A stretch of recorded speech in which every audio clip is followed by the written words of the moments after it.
अपने मात पिता की माता પિતાની વાત આવે ને ત્યારે મારી કથામાં બેઠા હો કે મને યાદ કરો ને તો બે હાથ ઉપર કરવાના, હા, છાતી કાઢીને કહેવાનું કે મારા મા બાપની જય હો કે જેને મને લાયક બનાવ્યો કે ભાગવત સાંભળવા જગન્નાથ સુધી જા દીકરા.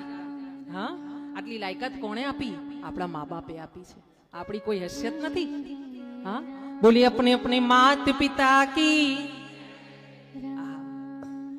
અહીંયા મહાદેવીએ કીધું છે કે જ્યારે રામચંદ્ર ભગવાનની મેં પરીક્ષા લીધી હતી પ્રભુ, ત્યારે મારા મનમાં એક હૃદયમાં આ વાત રહી ગઈ હતી ને પછી મેં દેહ છોડી દીધો હતો મારા પિતાના યજ્ઞકુંડમાં. તો આ વાત મારા મનમાં રહી છે કે પ્રભુ તે વખતે તમને મેં જોયું છે, અત્યારે પણ હું તમને જોઉં છું પ્રભુ કે તમે ધ્યાનમાં બેઠા હો છો અને ધ્યાનમાં તમે રામજીનું નામ સ્મરણ કરતા હો છો.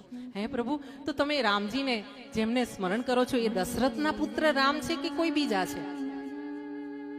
હા, માએ મહાદેવીએ, જો મહાદેવી છે એને આપણા માટે આ પ્રશ્ન પૂછ્યો છે, એના મનમાં કોઈ શંકા નથી.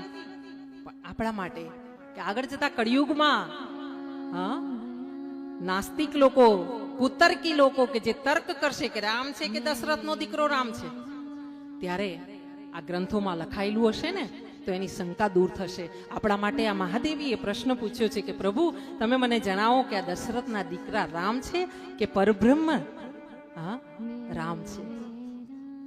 મહાદેવ ખૂબ હસ્યા છે, આનંદિત થયા છે અને કીધું છે કે જય હો દેવી, તમારી જય જયકાર હો.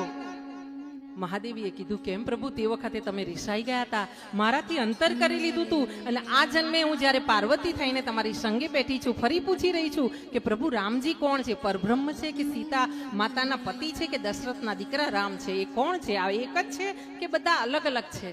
આવું જ્યારે પૂછી રહ્યા છીએ ત્યારે તમે ફરીથી મને કહો છો કે જય જય હો. આ બે વસ્તુમાં અંતર તમારા વ્યવહારમાં જણાય છે પ્રભુ, મને એને અંતરનો શું અર્થ થાય છે તે જણાવો. અને પ્રભુએ હસતા હસતા કીધું છે કે મને જે હાસ્ય આવ્યું છે, મને જે આનંદ થયો છે ને દેવી, એ હાસ્યનો એક અર્થ છે આનંદ, અને આનંદ એટલા માટે થયો છે દેવી કે તમે મને કથા કરવા માટે, ભગવાન રામચંદ્રની કથા કરવા માટે પ્રેરણા આપી રહ્યા છો.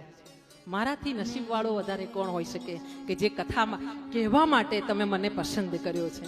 હા, અને એટલે પ્રભુએ કીધું છે કે ધન્ય ધન્ય ગિરિરાજ કુમારી, તુમ સમાન નહીં કો ઉપકારી. તારા જેવી તો કોઈ ઉપકારી નથી દેવી કે જે તે મને રામજીની કથા કહેવા માટે પ્રેરણા આપી છે. અહીંયા ભોળાનાથ રામજીની કથા સંભળાવી રહ્યા છે. કોને? મા પાર્વતીને. તમે વિચાર કરજો કે જે કથા શ્રવણ કરે છે એની લાયકાત શું છે? હા, કથા સાંભળવાથી શું મળે છે એ મહાત્મયમાં આવશે.